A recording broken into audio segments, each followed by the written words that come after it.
Class होता है मेरे ख्याल में हर दूसरे दिन, तो हमने वो परसों ही दिया है, तो उसमें तफसीली हमने बयान लिखा है, मीडिया पे भी चला है, वहाँ पर मैंने मीडिया टॉक भी की थी।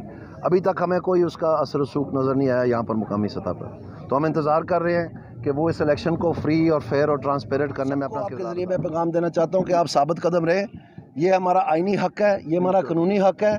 अगर इन्होंने आपकी राय नहीं मालूम करनी थी तो इलेक्शन फिर क्यों करा रहे हैं? ना कराते इलेक्शन, वैसे ही कोई बंदोबस्त कर लेते अपना कोई। लेकिन जब इन्होंने राय की है तो आपकी राय का ये इस्तेमाल करके अपनी नाजायज़ हरकत जो हैं उनके ऊपर पर्दा डालना चाहते हैं, तो आपकी राय उसमें शामिल नहीं होनी चाहिए।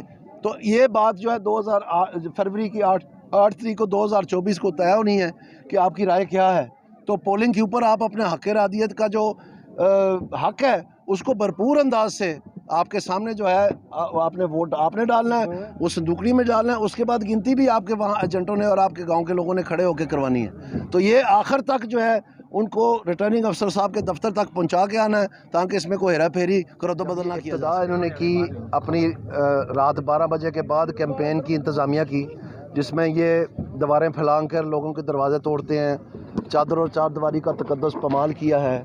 उसमें आपने देखा है कि ये ज़फ़रवाल से जो 45 यूनियन काउंसिल चेयरमैन व ज़िला नाज़मीन साबिक थे वो लाहौर हाई कोर्ट में गए और लाहौर हाई कोर्ट ने बाकायदा उसमें ऑर्डर किया कि इनको किसी भी मुकदमे में गिरफ़्तार नहीं किया जा सकता जब तक कि ये कोई क्रिमिनल केस इनके ख़िलाफ़ ना हो।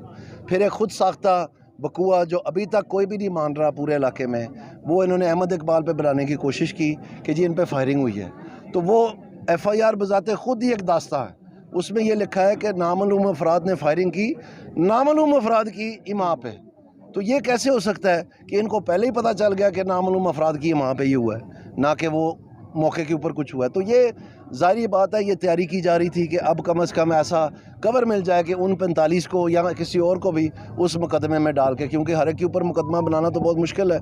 तो ये इनके तरीक़ाकार है सारा कुछ करने का। तो उस पर भी हम जाके प्री अरेस्ट बेल करवाएँ और आपके सामने है कि उसके बाद इनकी कैंपेन जारी है। ये रोज़ के जो है 8-10 लोगों को जाके डोर नॉकिंग करते हैं, उनको डराते हैं, धमकाते हैं, जो थाने को बुला लेते हैं, जो आ जाए इनके पास उसके साथ वहाँ बात करते हैं कि जी आप इधर ध्यान करें, एहसन इकबाल साहब को जो है ना वोट दें। वो पॉइंटेडली कहते हैं, नाम लेके कहते हैं, और वो सारे लोग मौजूद हैं। उनसे फिर अगर किसी को रख लेते हैं नामालूम जगह पे, उनको रखते हैं 1-2 दिन के लिए, तो वहाँ से फिर इनसे रिकॉर्डिंग बना लेते हैं कि जी आप बताएं इस रिकॉर्डिंग में कि आपको पुलिस ने नहीं उठाया, आप होता अपनी मज़ा अपनी रज़ा से गए हैं, छुट्टी मनाने 2 दिन की। भी नहीं माफ़ हो रहा।